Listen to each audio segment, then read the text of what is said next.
Welcome to LTV Sports. Now that this interesting MLB season has come to a close, let's recap what happened in the shortened 60-game season. And no, this is not a new episode of Thorpe Sports. Who even watches that? But you should stick around anyway, because we got a great show for you. Let's start off with our major headlines on the season. The COVID-19 pandemic also affected the MLB season. A couple of teams had outbreaks, but the most notable was the Marlins. Miami lost about half of its active roster in the first week of the season and didn't have any of the lost players back when play resumed.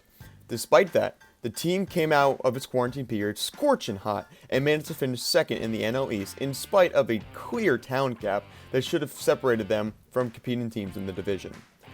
By holding that team together and finding a way to succeed, the former player and now current Marlins manager, Don Mattingly, was named the 2020 NL Manager of the Year for the first time in his managing career.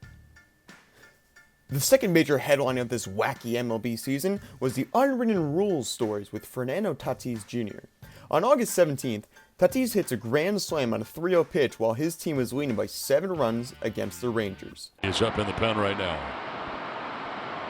This is in the air to right field. Back it goes. Nando has done it again. Fernando Tatis Jr. a grand slam. And the Padres go on top 14-3. 2 home runs, 7 RBIs for Fernando Tatis Jr. Unbelievable. Tatis has just hit a grand slam, his second home run of the night. And the Padres have a 14-3 lead. We are watching is nothing short of amazing.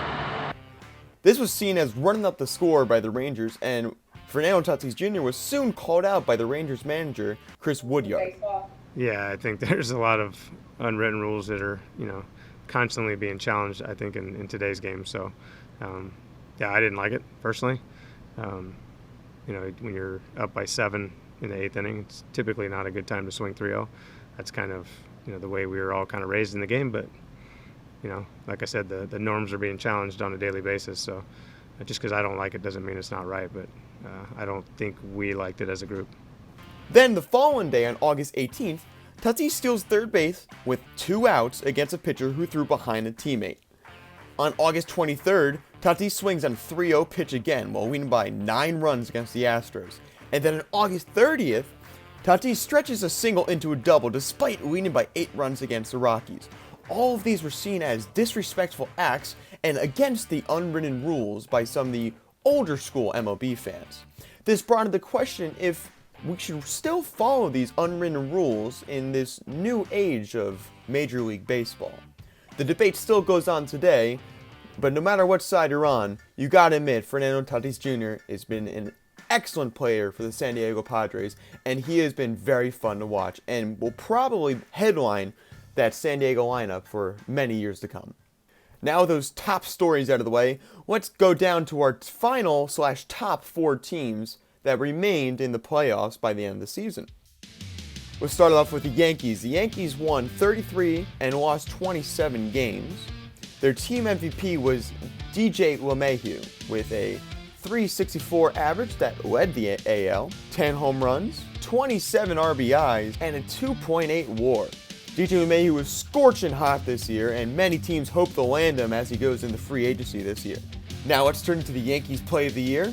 Game 2 of the AL Wildcard Series, Yankees up by 2 until the bottom of the 7th, where Lupao drills one to the warning track to tie the game up at 8. Innings later go up a run to lead 9-8. Top 9, Yanks know they need a score, and Gary Sanchez delivers a sac fly to tie the game up. Then here comes MVP DJ LeMahieu, who puts the ball up the middle to score a run and take the lead back. Chapman comes in and shuts the door, and the Yankees will move on. Now over to Atlanta. The Braves won 35 games and lost 25. Their team MVP was Freddie Freeman, of course, with a .314 average, 13 home runs, and 53 RBIs, a 2.9 WAR. Braves Play of the Year? NL MVP at his best, of course. Atlanta against Boston in extra innings. Freeman walks up with a runner on second, 1-0 pitch, and he goes Oppo Taco with this one and sends this one to deep to left. Forget about that ball. Game over. The Braves clinch a playoff berth with this thrilling win after 11 innings. Now let's bring it over to the Tampa Bay. The Rays won 40 games and lost 20. Their team MVP was obviously Randy Arozarena, who hit .281, 7 home runs, 11 RBIs, and a .8 WAR. Now, those numbers don't really jump at you, but let's look at these postseason stats. A .377 average, 10 home runs, and 14 RBIs. Yeah, it was scorching hot. And the play of the year is obviously, we're going to cheat a little and just say it's any time Randy touched the ball this postseason. He was on fire. No pitcher seemed to be a worthy challenger. This kid is looking to be a huge piece of this Tampa Bay lineup for years to come. If he can keep up a performance like he did in the postseason for any other season, he's probably going to be one of the best players in Tampa. And now we bring it over to our World Series champs, the Los Angeles Dodgers, who won 43 games, lost 17. Mookie Betts is their team MVP with a .292 average, 16 home runs, 39 RBIs, and MLB lead-in 3.4 WAR. And how can we not choose the Dodgers play of the year being the final out to secure a World Series win? The Dodgers, along with their fans, look on as the Rays are on their final strike. Poured into the Dodger organization, and you know he's watching. Fastball right to the catcher's glove for the final strike, and the LA Dodgers are your 2020 World Series champs. An excellent season all around for them as they get their first World Series title since 1988. Congrats to them, and hats off to an excellent season.